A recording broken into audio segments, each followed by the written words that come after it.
Good evening, everyone, and greetings from the Kurdistan region of Iraq. To our distinguished speakers joining us around the world, a very warm welcome. My name is Jannat Tawfiq Mohammed. I am a researcher and a gender specialist at Sbey Research. It's a real pleasure to be with you this evening, and also an honor to co-host this international roundtable alongside Dr. Kardo Rashid. Before we begin, I would like to take a brief moment to introduce Sbey Research. Sbey Research is a growing policy and research center based in the Kurdistan region of Iraq. It's established in December 2023 and led by Dr. Robert Talat. Our work focuses on three foundational pillars: research, policy analysis, and advocacy, and public engagement. Through these efforts, we aim to promote informed dialogue and contribute to evidence-based policymaking across the region. Today's event is part of an ongoing series organized by our Turkish Studies Unit and led by our distinguished and beloved researcher, Ahang Habib Hawrami. Through this series, we seek to deepen international understanding of the future of the Kurdish regions in Turkey, Syria, and Iran, by which I mean Bakur, Rojava, and Rojava. This evening, we are focusing on one particularly important aspect of that broader discussion, which is the future of Kurdish de facto governance and their Syria's emerging constitutional order. Today's roundtable is titled Self-Reliance, Security Sector Transformation, and the Future of Kurdish De Facto Governance and their Syria's Emerging Constitutional Order in the Post-Hegemony Middle East. Our discussion will be moderated by Dr. Kardo Rashid, Assistant Professor at the University of Human Development in Suleymania and Head of the Turkish Studies Unit at Sbey Research. His research focuses on Middle Eastern politics, non-state actors, Iraq after ISIS, and regional security. And we are delighted to have him leading today's conversation. Before I hand over the floor, just one brief housekeeping note. As previously communicated, today's roundtable is being recorded and will be shared across the Sbey Research platforms, both on the website. It will be available both on the website and also on our social media to make this discussion accessible to a wider audience. And with that, it's my pleasure to invite Dr. Kardo Rashid to begin today's discussion. Thank you once again and welcome. Thank you, Jannat. Thank you for your presentation, for your introduction of Sbey Research.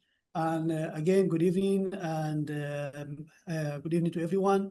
And I would like to, on behalf of Sbey Research, to welcome you. And it's my pleasure to welcome all of you from different times zone and from different countries. Today's discussions focuses on one of the most important issues and probably one of the most complicated and complex issues in the Middle East, which is the future of the de facto state in Rojava in northeast Syria. We would like to have a focus on this area and this de facto state in Rojava regarding to the new geopolitical changing in the Middle East, especially after 7 October and after the collapsing of Bashar al-Assad, and then after a new regime in Syria which is led by Ahmed al-Shara. We would like to have a focus on the Kurdish positions in the new constitutions, like security issues, security transformations of SDF fighters and human rights, democratic process, and also the positions of women's in the new constitutions in the Syria. So, and again, it's my pleasure to have different experts and professors from different countries and for different issues. I would like to start with Meghan, but before that, I would like to introduce her. Meghan, she's a director of research at the Kurdish Peace Institute in Washington. She holds a Bachelor of Science in Foreign Service from Georgetown University, where she concentrates in international law, institution, and ethics. Her research focuses on Kurdish issue with a focus on human rights, peace, and democracy, and of course, women's rights. Also, she has also research about a Turkish cross-border military operation in Iraqi Kurdistan and North Syria. Her presentation today, it's about preserving the revolution in Rojava, how language rights and women's equality and decentralized governance far in SDF Damascus integration. So please, Meghan, you have 10 minutes to present your topic. Please go ahead. Thank you so much, Dr. Rashid, and thank you so much to the Sbey Research team for having me here today. This is a very important topic at this moment in time because the project developed over the past 15 years in Northeast Syria on the issues that you mentioned and that I'll be delving into in my presentation, and in many other ways, was fundamentally different, not just from the new state in Syria, but from the type of states that tend to exist in this region. And at a time of regional change and transformation, understanding how efforts to move away from sectarianism, centralization, inequality for women, towards more pluralistic and equal systems can fare in state building processes and transitional processes is very important. And of course, this is only one part of the wider discussion around the future of Syrian Kurds and the country overall. And I'm really honored to be on a panel with speakers who are going to touch on everything from the security side to the human rights side. And as someone who's been on the ground in the region, but I'm excited to start off why they mattered and the extent to which they will be preserved or dismantled in the integration process. So under the Democratic Autonomous Administration of North and East Syria, in Syrian Kurdistan, known by Kurds as Rojava, the Kurdish communities and their allies and other local communities attempted to create a political model that was based on principles like equality for women, ethnic pluralism, religious freedom, and decentralization. And they rooted this in their own historical experiences. They rooted this in different political ideologies. But this was something that they tried to do from the beginning.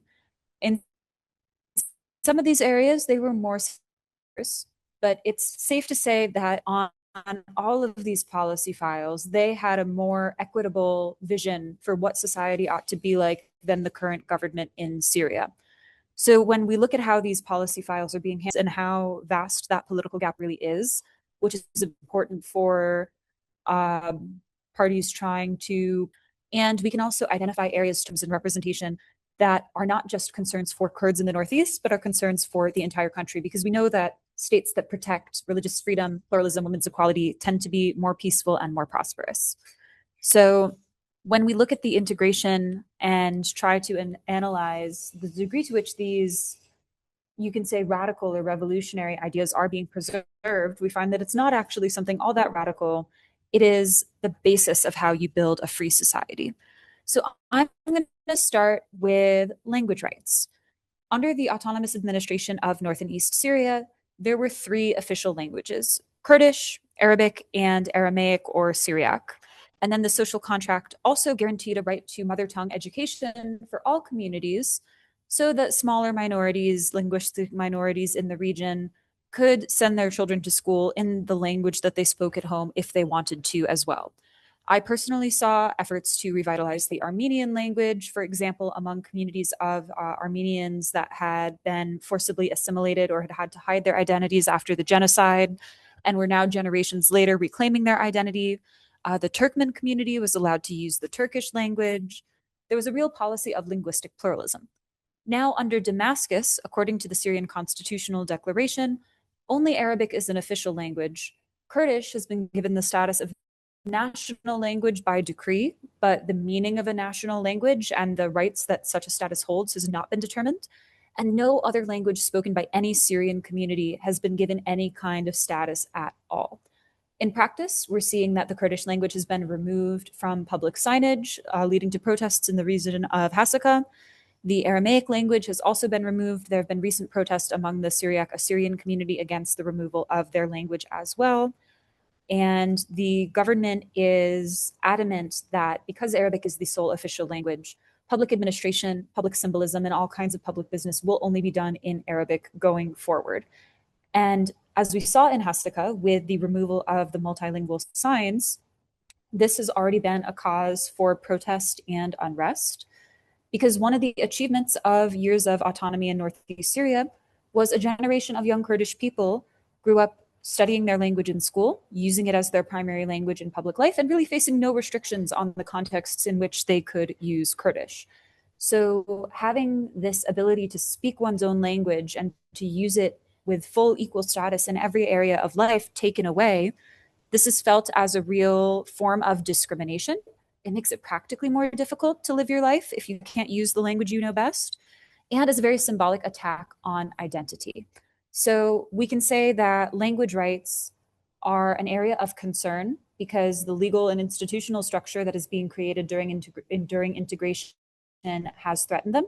But we can also say that there are areas for hope because the Kurdish language in particular has become a language that is used in practice in all areas of life by most people. And there are gains like, for example, the recognition of school certificates from the Autonomous Administration's Kurdish language curriculum, as well as a commitment under the integration deal to negotiate on language status. Now, another pillar of the Northeast Syria project was equality for women. We all know Jinjian Azadi, Women Life Freedom, from the protest movement in Iran. This became popular, actually, as it was a slogan used by Kurdish female fighters in northeastern Syria. Under the Autonomous Administration, Articles 25, 26, and 51 of the social contract protected all areas of public and private life. Further protections included institutions like a 40% quota for women in deliberative bodies, a system of women's autonomy where all women's organizations would exist parallel to mixed gender organizations and would make decisions related to women's issues within those institutions, and a co-chair system where leadership posts were shared by one male and one female co-chair, leading to guaranteed parity in all leadership positions. Under Damascus, the best legal protection for women that exists is a provision of the Constitutional Declaration that says that treaties ratified by Syria have the force of law. And Syria has ratified, under the previous government, the Convention on the Elimination of All Forms of Discrimination Against Women. So this could be a legal pathway to say that there is a legal equality, but we're seeing that the government isn't interested in implementing that in practice. There's only one woman out of 32 cabinet members. Women make up less than 20% of the new parliament that is coming together. Only one woman has been appointed to an official post in the Northeast through the integration process. That's the mayor of Kobani, Al-Mazroumi. Based on my conversations with sources in Northeast Syria, female candidates were nominated for positions like governor of Hasaka and deputy minister of defense. They were women. The co-chair system, organizations want to do it informally, similar to how case that I've been focusing on, and that we at the Kurdish Peace Units, or the YPJ, are not being allowed to integrate into the army, even though there's no legal or institutional prohibition on women serving in the Syrian armed forces. And even though the January 29th integration agreement that sets the conditions under which the Syrian Democratic Forces will join the Syrian army makes no mention of gender. The government's position is simply that there are no women in the army, so there can be no women in the army. They've offered the YPJ a role in the internal security forces, but the YPJ is concerned that one, if women can be excluded from the army despite the constitution, what other institutions might women be excluded from? And two, if an armed force is created without women, with 50% of the population barred from participation, what does that mean for the state's ability to secure communities in which, 50% of the population is women? And we've seen, unfortunately, very concerning signs that the Syrian army is not able to effectively interact with civilian women. We've seen many cases of really awful violence against Druze and Alawite women and Kurdish women in recent bouts of sectarian violence. So this is an area for concern. This is an area where Syria is a regional outlier. If we look at other Arab states, other Muslim majority states, and countries that are allies of the new Syrian government, they tend to allow women to serve. Examples like Turkey, Jordan, Lebanon, even Saudi Arabia and the UAE are very relevant here. So this is an area where we are continuing our research. And then last, and tying many of these issues together, is the issue of decentralized governance. The autonomous administration had a system of councils, regional assemblies, and cantons that started off very decentralized. And while it did become more centralized over time, and while many Syrian Kurds criticized this, during initial integration talks, there was a very strong belief that the best system for Syria was a decentralized system. If people thought the autonomous administration had become too centralized, when they then looked at the extremely centralized model that Damascus was putting forward, that was even more unacceptable. So people had a level of decentralization for the past 15 years, and they want a decentralized Syria overall. And this is not something that only Kurdish communities are asking for.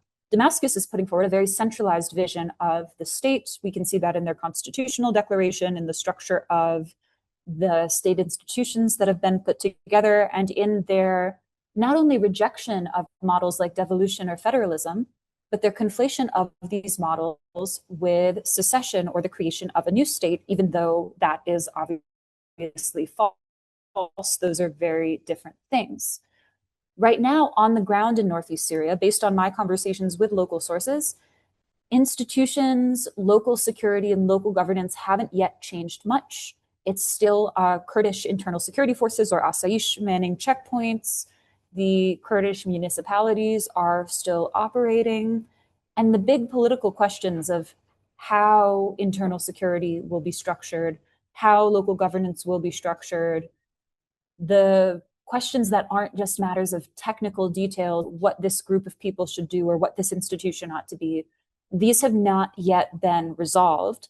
And these are still sticking points as integration negotiations continue, and some files like military integration or returns to Afrin make progress.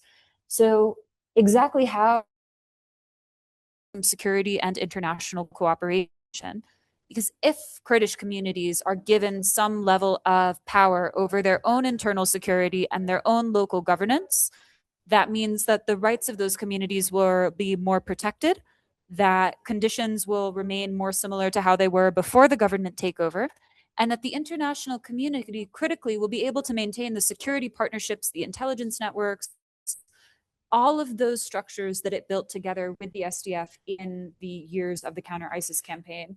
But if the central government is able to fully reassert control of all of these institutions, that will have very negative impacts, I think, for everything from, again, human rights to the economy to regional security and stability.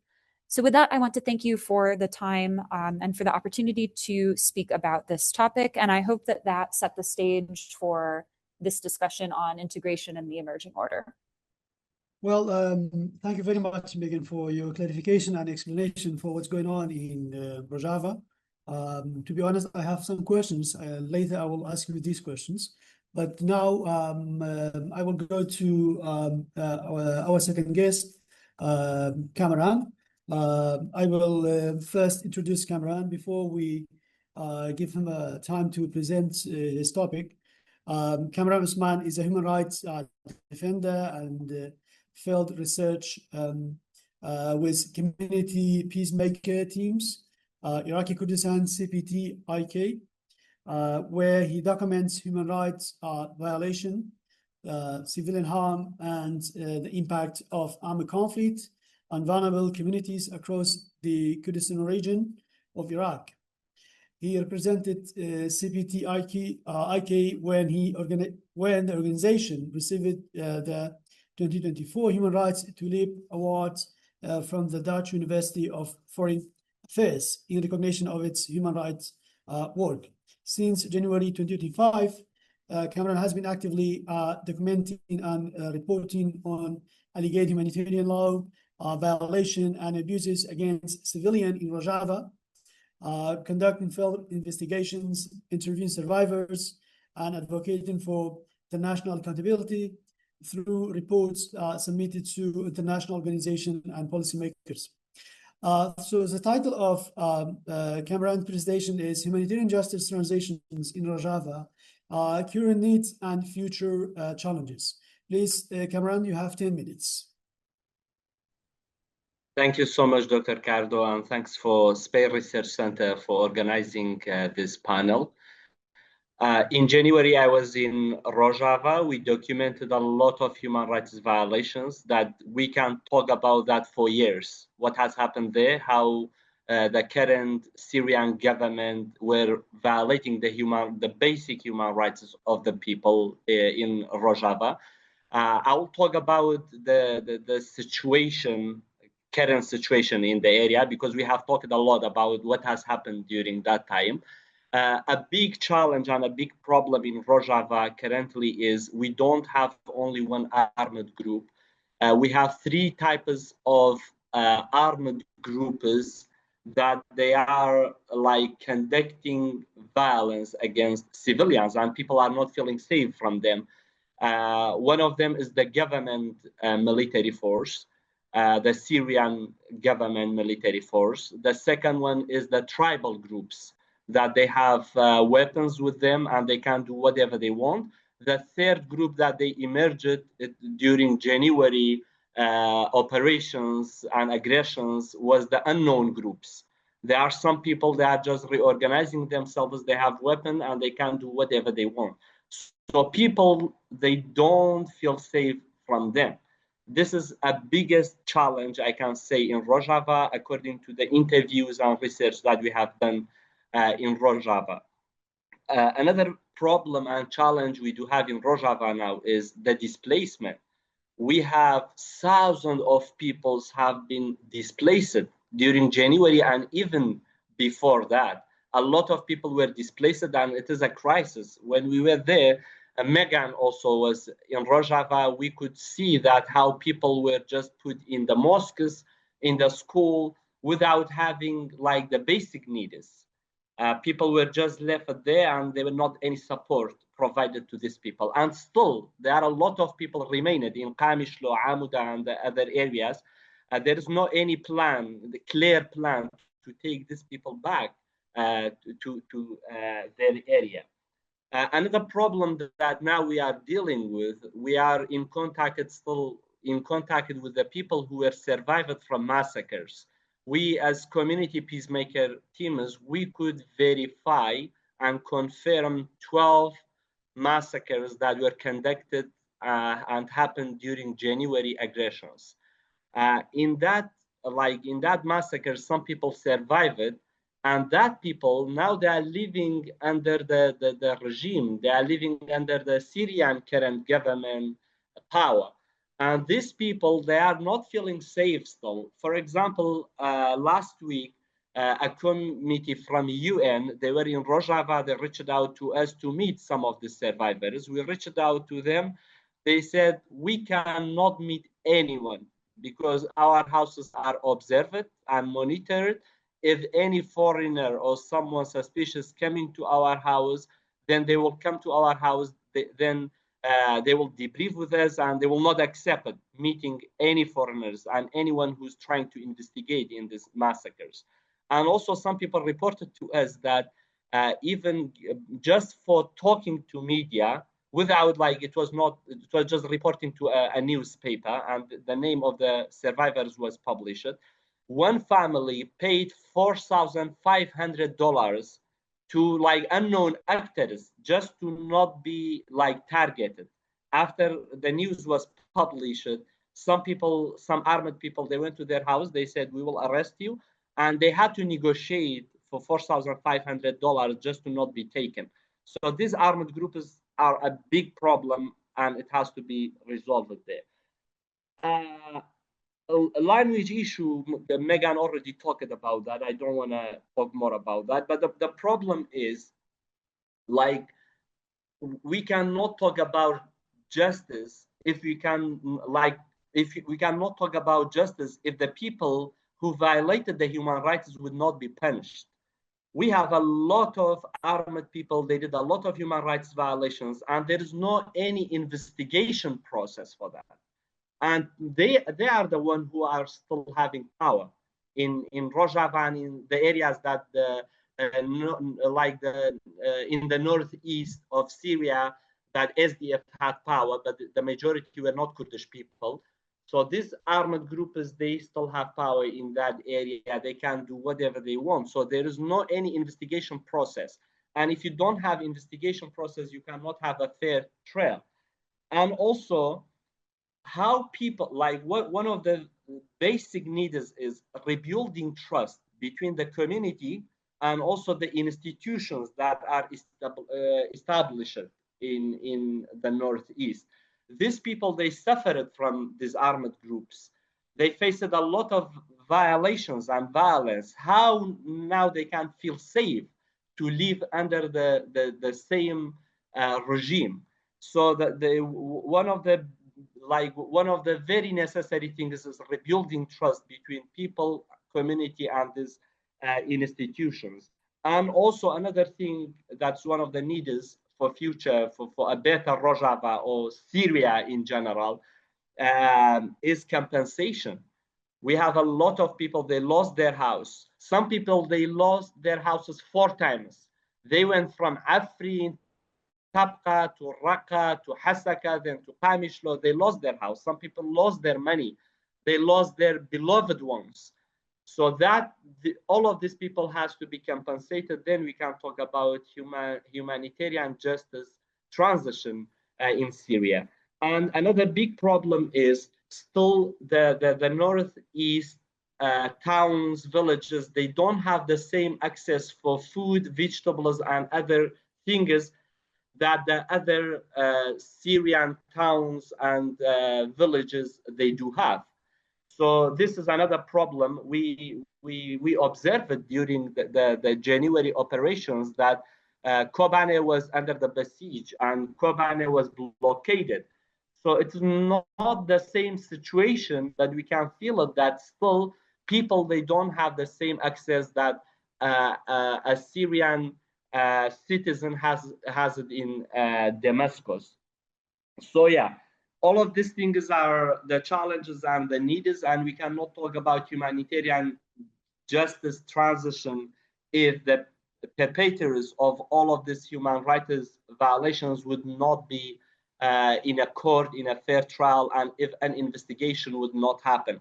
When we are talking to people in Rojava, they are always talking about that. Like, we are saying we can reach out to some of the agencies, international community, they can talk to the government, the Syrian government. They always refuse that. They say how, like, this mentality of the government is different with the mentality that we do have. Like, we have 2 different mentalities. Like, you have a mentality that they don't believe in women's rights. You have another mentality of ruling the government that appointing women to be a governor, to be a commander in the military. So how these two mentality can be integrated with each other? So yeah, thank you so much. If you will have any questions later, I'm here to answer. Well, thank you, Kamaran, for your explanation. That's very important and very important evidence for the future of the Kurds in Rojava and also for the people in Syria when they are asking for democratization of their society. I would like to go to Professor Mustafa Kamal. But before that, I would like to introduce him. He's an external lecturer at Roskilde University and Aalborg University in Denmark. His PhD examined Kurdish women's motivation for joining the PKK, research that was later expanded and published as a book, Women Fighters in the Kurdish National Movement. His work on women's movement and feminism in the Middle East contributes to broader societal debates on armed conflicts, offering insight into terrorism, militant insurgency, and liberation struggles, and the factors that drive women to travel to conflict zones to participate in armed resistance. This research has attracted considerable attention and earned him two postdoctoral grants, both focused on Kurdish women's contribution to democratic institution building in post-conflict Rojava. He has also held visiting researcher positions at the University of Central Florida and the University of Bergen. His current research examines how women in Rojava are negotiating with and resisting the transnational government to preserve the feminist institutions and rights, and to square their place in the drafting of an upcoming constitution.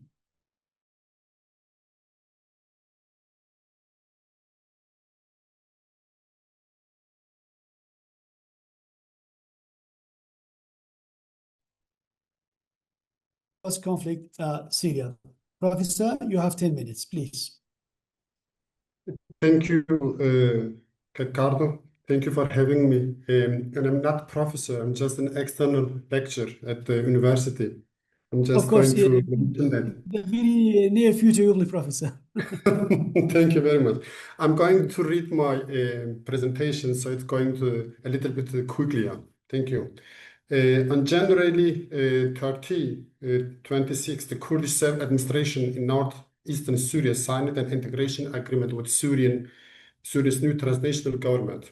For many, this was a normalization after years of war and chaos. But for the Kurdish women who have spent more than a decade fighting for something remarkable, women's liberation at the heart of the Middle East, it's marked the beginning of a new extension trade. I research Kurdish women's movement. I have conducted field work in northeastern Syria, and over recent years, I have witnessed something that rarely happens in this part of the world, who are not merely fighting in war, but building institutions, writing laws, leading municipalities, and educating men in feminism. Today, I want to tell you two things. First, the YPG, the Women's Protection Units, are not simply a military unit. And second, even though the Kurdish women now find themselves on a defensive, they possess far greater resource. They possess far greater resource for resistance than most conflict settings afford women. When Western media cover the YPG, the focus is almost on combat participation. Images of young women carrying rifles, stories about how they stopped the Islamic State. These are real and important stories, but they only tell the half of the picture. The YPG did not emerge in a vacuum. The movement is deeply rooted in a political and philosophical tradition tracing back to Abdullah Öcalan and PKK's women's movement. Öcalan argues that the state, nationalism, and the patriarchy are three faces of the same operation. And that is women as the first slave in history who holds the key to liberation. This is not mere rhetoric, it's an ideology that has been operationalized by PKK. Congresstar in Syria, the most important organization of Kurdish women's movement in northeastern Syria, founded back in 2006, has translated this ideology into practice. They have developed genealogy, women's science. Genealogy is an attempt to rewrite history from the woman's perspective, to insist that society cannot be understood without the gaze of women, as they are rewriting literally. Congresstar draws on Mesopotamian goddess such as Ishtar and the Kurdish literature like the poem Memmenzin. And by the time the female Martha have become a symbol of women's self-sacrifice and political agency. This is not a glorification of violence, but is a contraction of new historical consistency that grants women the right to defend themselves. The YPG women who returned from the front did not come home as a passive veterans. They returned with symbolical power as witness to sacrifice, as those who prove the woman can defend the society. And they actively deploy the symbolic power, legitimize women's place in political. I meet women who still wore military uniform to political meetings, not because they are at war, because the uniform tells a story of authority and right. The YPG is, in other words, an organization principle, a framework for identity, a narrative about women can should do what women could do in the world. It's a military in form, but it's far more than military in function. Northeastern Syria, or democratic self-administration, is not a perfect democracy, but a remarkable experiment, and its core is a comprehensive gender reform. Let me mention some concrete achievements. The Women's Law of 2014 bans polygamy, forced marriage, and violence against women. It grants women right to divorce and child support. These are laws that have never previously been enforced in this region. The 50-50 principles means that political institutions have female and male co-leaders. Every leader post is shared. Malajan, the Women's House, have been established in 25 cities across the region. They function as a counseling centers, legal aid offices, and political gathering points. They are led by women without formal education who have risen to leadership positions because the system made it possible. On the other side, the Women's Council of Northeastern Syria operates as an independent women's parliament. It works autonomously from the rest of self-administration's structure and holds its own mandate to advance women's rights. And then there is an education system. All men who wish to work in self-administration's public sector must complete a 25-day course in genealogy and women's liberation. The instructors are women, and those who fail risk losing their jobs. This is not a symbolic power. It's an institutionalization of the feminist ideology, and it's happened in the area that 10 years ago was under Assad's dictatorship and the Islamic regimes of terror. But now the most of this is under pressure. Syria's transitional government dominated by forces roots in the Islamic insurgency. The new government has made clear that it intends to centralize power and integrate the self-governing regions on a Syrian state control. This has happened swiftly. Self-administration lost 80% of its territory because the integration agreement of January 2026. With that, the women's movement lost control of large parts of institutional infrastructure they have built. That women's law is under pressure. The 50-50 principle is not recognized by the new administrative structure. The Women's House are losing funding and legitimacy. On the top of this comes Turkish military pressure in the northern region and Islamist movements' resistance to the women's secular and socialist ideals in Arab-dominated cities. Mapping the threats, Kurdish women find themselves fighting on three fronts simultaneously. The first one against centralization, the second one against patriarchal norms flaring up again in the aftermath of the conflict, and the third one against military and political uncertainty. And yet, I believe that the Kurdish women possess resources for resistance that are rare in comparable situations.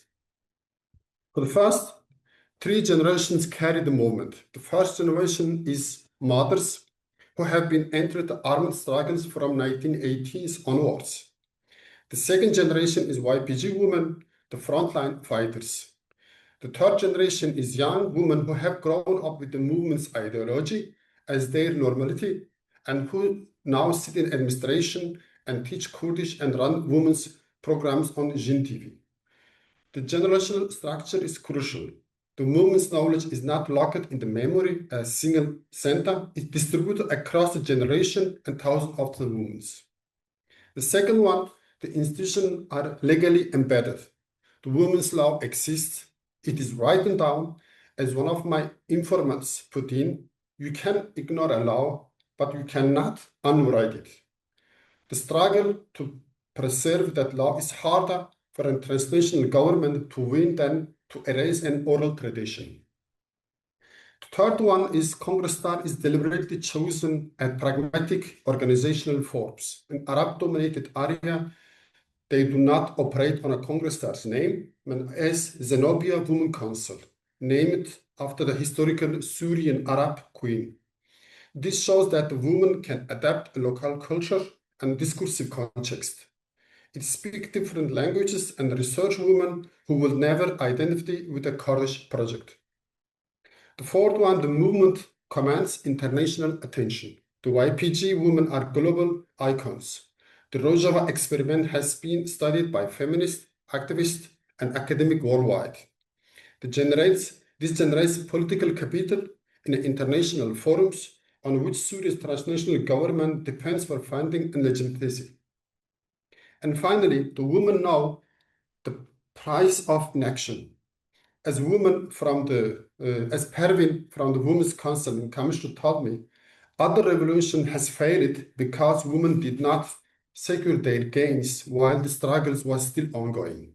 The Congress Star women have learned from the history. They institutionalized their rights during the war, precisely because they knew the war would end. As a conclusion remark, I will see what will happen to the Kurdish women's institution in Syria. It's a big question.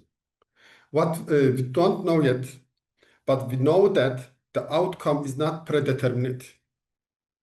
Kurdish women face injustice dilemma. They have still built something extraordinary on extreme conditions, and now they must defend it against state apparatus with far greater resources. But they are not without weapons, and these weapons are not necessarily rifles.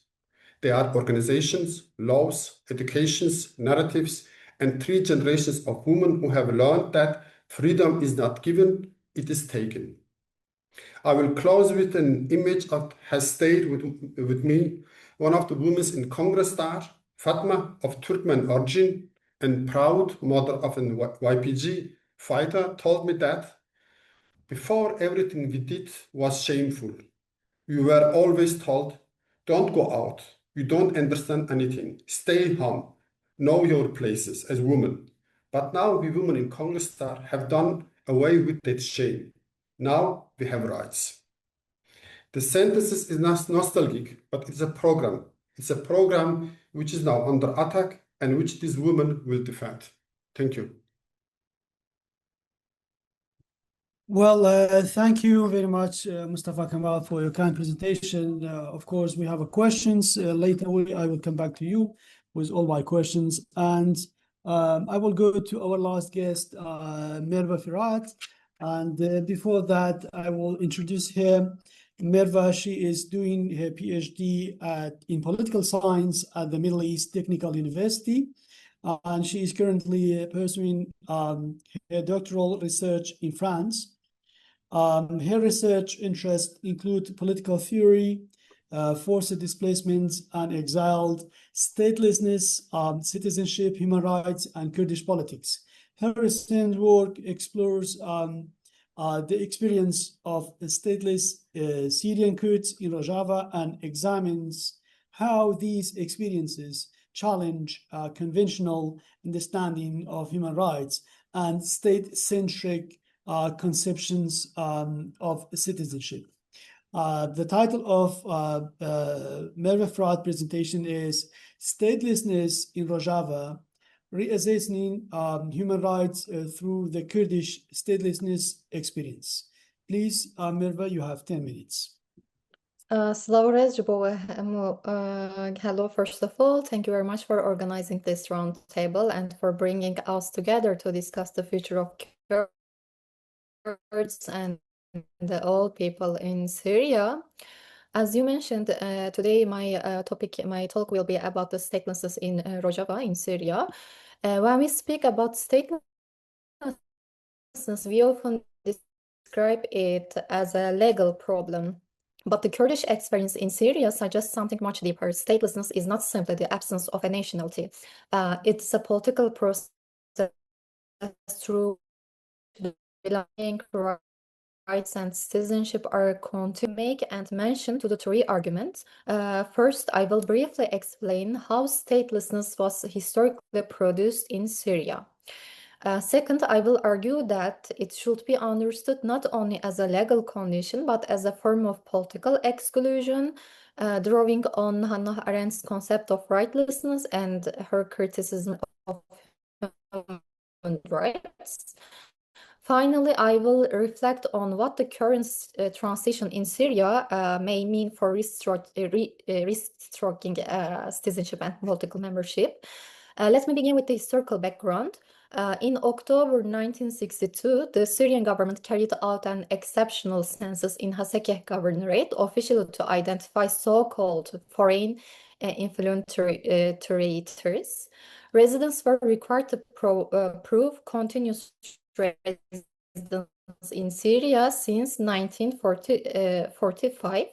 In practice, however, many Kurdish families couldn't provide the required documents because civil registration in rural areas was often incomplete, and the census itself was implemented through a highly politicized administrative process. As a result of this, around 120,000 Syrian Kurds lost their citizenship almost overnight. What makes this case particularly significant is that these individuals didn't become stateless by crossing an international border. They remained in the same villages and towns where they had always lived. Rather than expelling them territorially, the Syrian state excluded them politically and legally.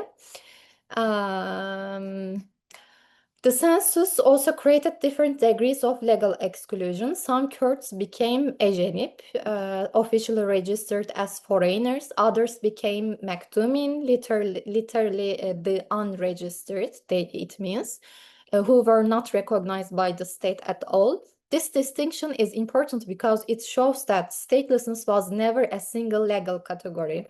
Instead, the Syrian state created a hierarchy of legal recognition and invisibility. But legal categories alone cannot explain what statelessness actually means. This is where Arendt's reflections on rightlessness become particularly useful. Arendt reminds us that citizenship is not simply a passport or a legal status. It is membership in a political community where rights become meaningful and enforceable. She believes that in order to enjoy the rights, human rights, the so-called human rights, a person should first have a political membership, which is the nation state in today's term. From this perspective, the Kurdish experience demonstrates that the consequences of statelessness extended far beyond nationality itself. Exclusion gradually entered everyday life. It shapes access to education, public employment, property ownership, legal marriage, inheritance, freedom of movement, and official documentation. Statelessness therefore became an everyday condition rather than an exceptional event. Its effects also became intergenerational because Syrian national law followed paternal law. Stateless fathers transmitted their legal status to their children. This also creates discrimination based on gender. As a result, a political decision taken in 1962 continued to shape the lives of children and grandchildren born decades later. And even where legal status was later restored, the accumulated consequences of interrupted education, insecure property rights, fragmented documentation, and weak institutional trust often remained. It is this observation that leads to my own conceptual contribution about the statelessness in Syria. Existing scholarship usually distinguish between de jure and de facto statelessness. These categories remain extremely valuable, of course. However, I suggest that Kurdish experience in Syria cannot be fully understood through this distinction alone. To address this, I propose the concept of triple statelessness. The first layer is the original statelessness. As a people divided among several states without a sovereign states of their own, Kurds have long occupied a structurally vulnerable position within their regional order. The second is the de jure statelessness, created after the so-called census, when thousands of Syrian Kurds were stripped of their nationality and classified as Ejenib and Maktumin. The third layer is the de facto statelessness, which becomes particularly visible after displacement after the civil war in Syria. When stateless Kurds seek asylum abroad in Western countries in Europe, they often face new forms of exclusion because they lack the documents needed to prove their identity, nationality, and family relations. And the important point is that these three layers don't replace one another. They accumulate over time. Statelessness is therefore not simply a fixed legal status, but a cumulative political process that evolves as political orders and the citizenship regimes change. And so this brings us to current transition in Syria. The first attempt to reverse this exclusion, the statelessness, came in 2011 when Bashar al-Assad granted citizenship to many Kurds registered as Ejenib. While this measure restored nationality to thousands of people, it excluded many Maktumin, and more importantly, it never acknowledged that the census itself had been a historical injustice. It corrected legal status without addressing the political foundations of exclusion. And the post-Assad transition has opened a very different political debates about statelessness. For the first time in decades, Kurdish statelessness has become part of broader discussions about constitutional reform, citizenship, and transitional justice after the post-Assad period.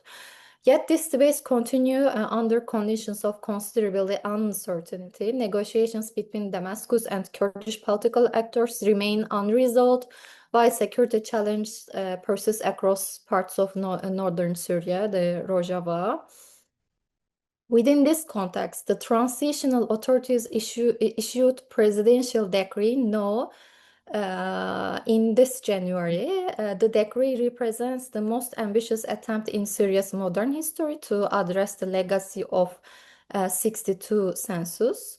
It promises citizenship to many previously excluded Kurdish communities, including the numerous Maktumin, and also recognize and abolishing exceptional legal measures introduced after the census. If this fully implemented, these reforms could fundamentally transform the legal relationship between the Syrian state and the Kurdish population.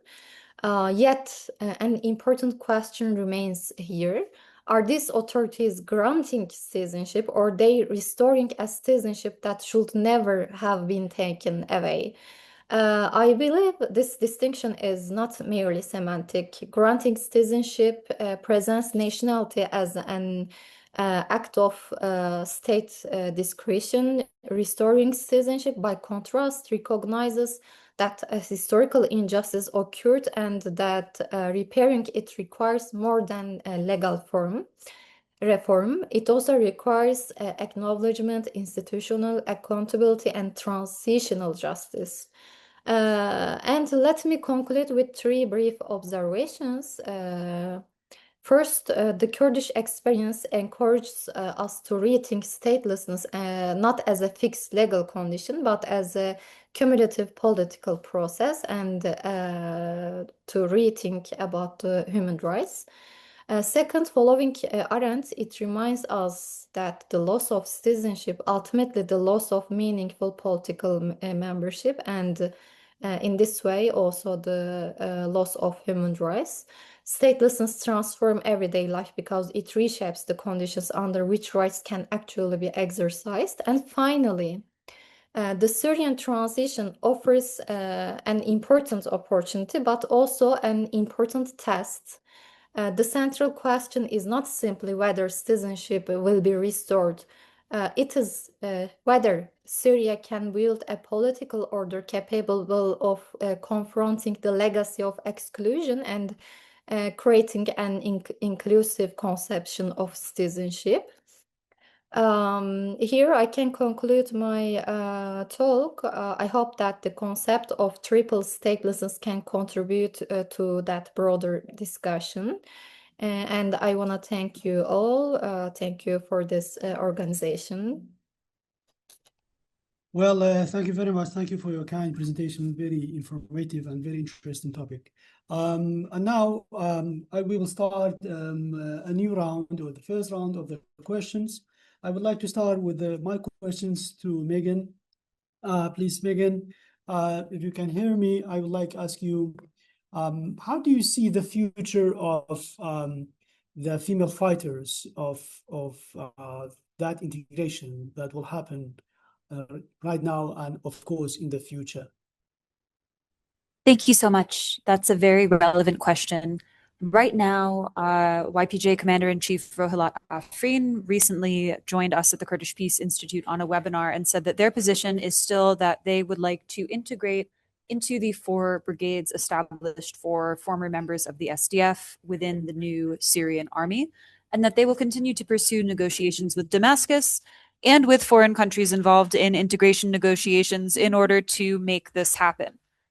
She also let us know that right now the offer on the table from the Syrian government that is also supported by the United States is for YPJ fighters to integrate into the Syrian internal security forces.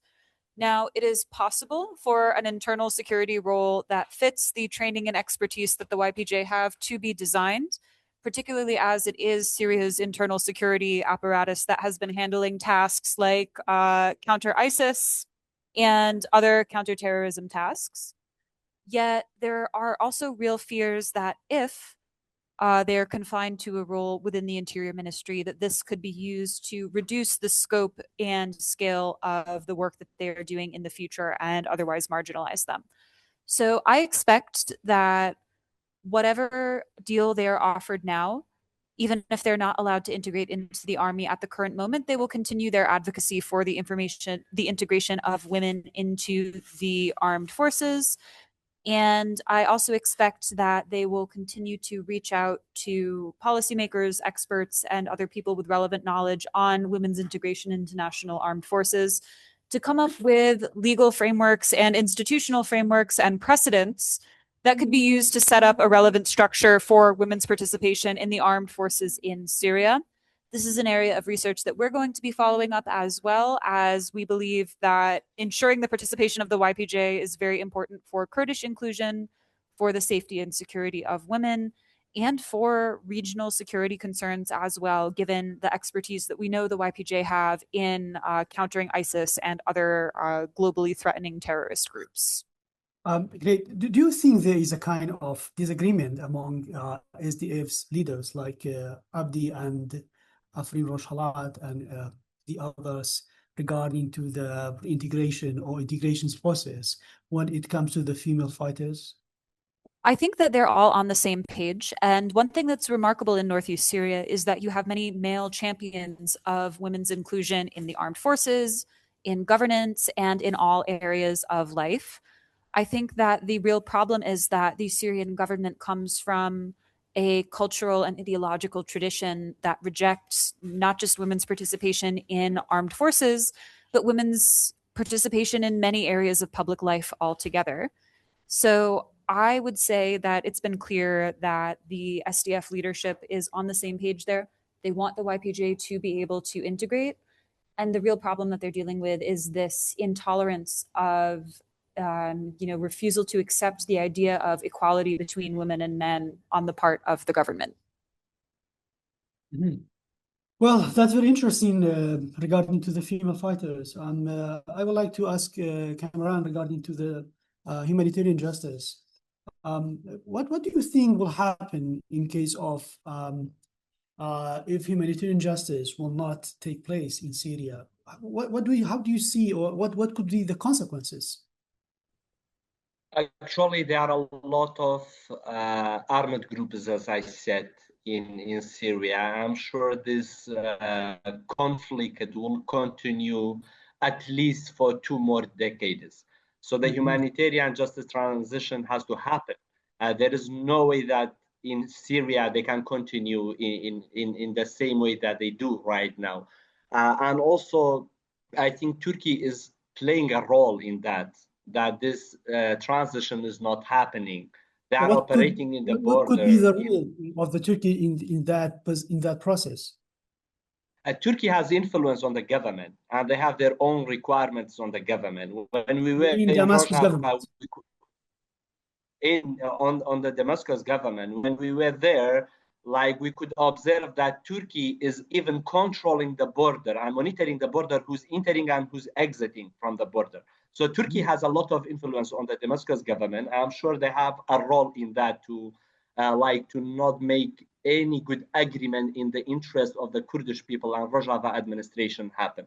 So there are a lot of scenarios, and I really think if this humanitarian transition is not happening, justice transition is not happening, that the conflict, the war will continue.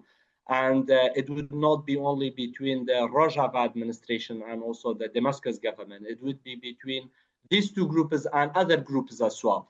Because this government is not only violating human rights against Kurdish people, they are doing the same thing for the other minorities, for Druze people, for Alawite people, so for all of them. So that government has to really think in a way that giving the rights to all the people who are living in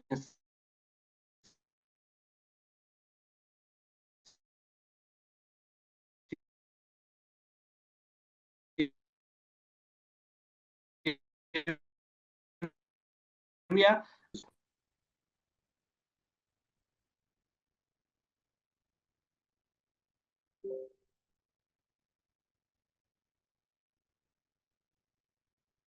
Okay, thank you, Kamaran. As you mentioned, in case of if transnational justice will not happen, so the same scenario as we have seen in Iraq will happen in Syria. I mean, for example, we started with de-Baathification in Iraq. We start with removing the many Sunnis from different positions, and I mean, in 2003, then later, we have seen the Sunni, they took kind of to be a rebel against government in Baghdad. So the scenario will repeat in Syria in that case? Exactly. It would not be only an internal conflict and war. It would be a regional conflict. Like maybe like it would be a battlefield, between Israel and also Iran, between Turkey, and PKK in Syria. So it would be a regional battlefield for all of this conflict. This is how it happened in Iraq. It was not only internal conflict, but also the other governments were doing their war on the Iraqi land. So there is a big fear that if this transitional justice would not happen in Syria, internal war and also regional war can happen in Syria. Well, we hope the best for the Syrian peoples and, of course, for Rojava too. Let me go to Mustafa Kamal. You mentioned that the positions of women's rights in Syria. So how do you see the positions of the Kurdish women, let's say, that we have seen during the Rojava at the de facto state? But right now we have a patriarch state in Damascus. So do you see kind of contradictions between these two narratives regarding to the women's positions when in Syria and in Kurdish de facto state? That's true, and that's a good question because we have two different ideology. And in some way, the world or the power holders in the world, they want to at this ideology integrate, or they must live together, which is very, very big problem for both of sides. It's not easy for the Kurds to submit themselves to the transnational government. The other side, I think it's the same difficulties. It's for the transnational government because they see Kurds as a threat in the future. Because if you are not good with integrating, so we are going to have them inside you, what will happen in the future? Because the world powers situation can change.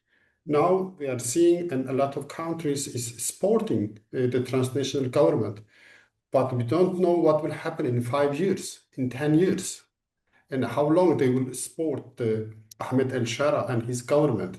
So there are some positions because they do not, the international society or maybe the power holders, they do not want the Kurds to be eliminated, but other side, they are not fully accept the Kurdish agenda or the Rojava as it was. So I think it will be for the Kurds. I'm not very pessimistic about the future. According to what about the women, I'm optimistic because their struggle has survived several generations. Therefore, it will continue to exist.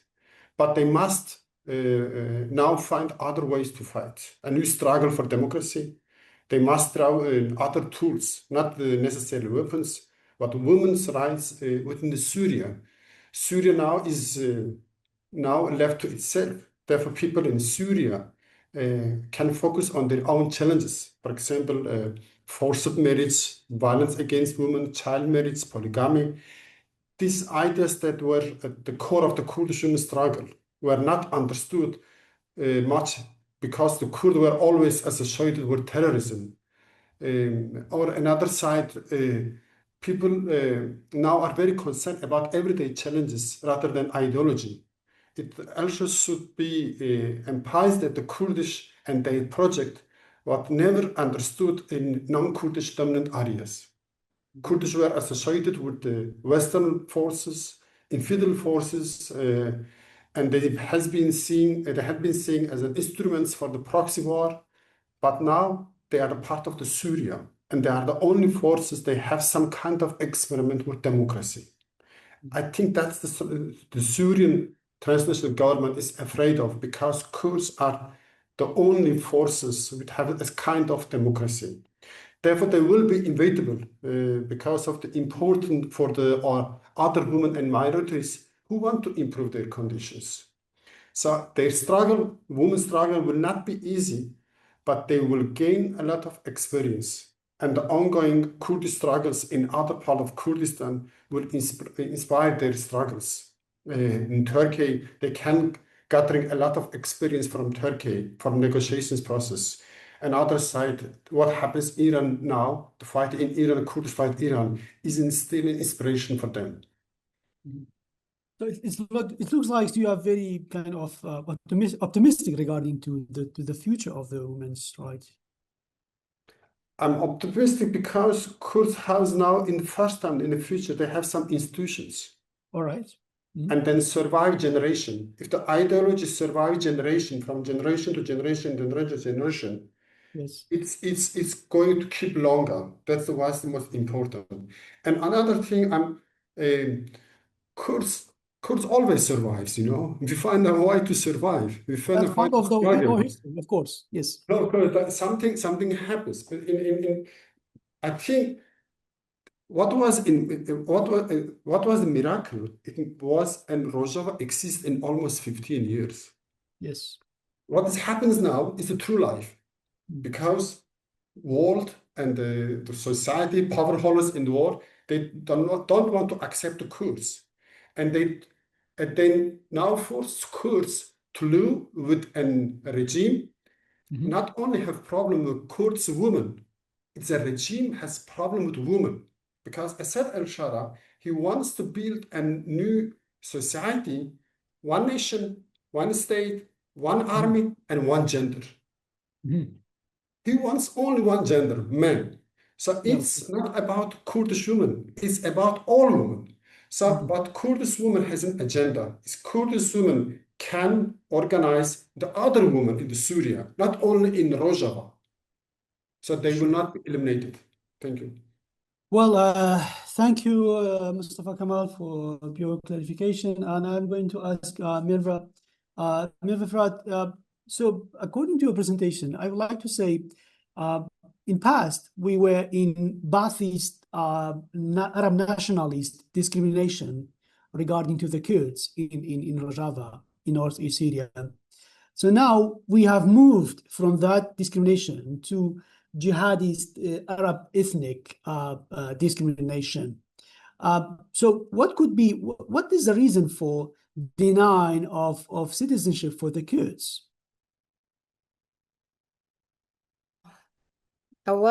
Historically, I mentioned to you that the census was held in 62. In that time of era, as you mentioned, there was an Arabist movement and vast regime and discrimination according to that against the Kurds. And the main reason and the main claim of the state and the leader was that they believed that these people, people who couldn't show their documents, they are not belong to the Syria, and they came from Turkey, they came from the bordering countries, so that's why they don't belong to here. They are not part of the Syria, and this was their basic claim, especially after the 1925 Shiite movement and Shiite rebellion. There was a huge migration movement from the Bakur to the Rojava. And in that time, Rojava became a place where the intellectuals and the leader who was living after the rebellion, they all went to the Rojava side. And in Turkey, in Bakur, people generally say that Rojava had been a Star, Kürtçe, Kormancı division, Başur, Rojava bu Stareme. Yani, they believe that Rojava was also became a home for the Bakuri people. That was one of the main claim behind the state's decision for this census. But this is an extremely important issue for the general statelessness literature and the human rights literature, because when we look to the literature of statelessness, this part of the Kurdish experience is not working too much. We can only see a few reports and a few writings about it. There is not much thesis. Now people are becoming interested in it. And now you mentioned that now we came to the another Arabist maybe regime, maybe the jihadist regime. Now the main issue for this, I think, now we can see that there is an base in Syria. We all saw that there was no state during this area for the 15 years. And also we can call the Rojava a small state. There is a word in English, statelet. We can see like that also the Rojava condition. But here what is important is the regime, yeah, it changed, but what regime is building itself is important. That is why I am saying that, I am questioning that even if these stateless people gain their citizenship and they become Syrian citizen, this will be meaning that they will enjoy their all rights like the Syrian Arabs, Syrian Sunni Arabs.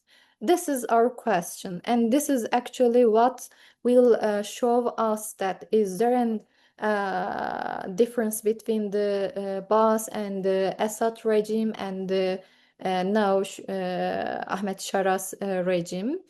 This time will show to us. I can't comment on that because especially for the stateless people, no, we don't have really reliable official figures today. Before the war, there was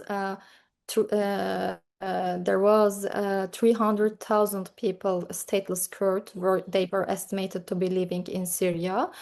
And now the process has officially begun and its practical impact remains uncertain. We don't know still, are they going to enjoy all the rights? Are they going to give back their property rights, properties?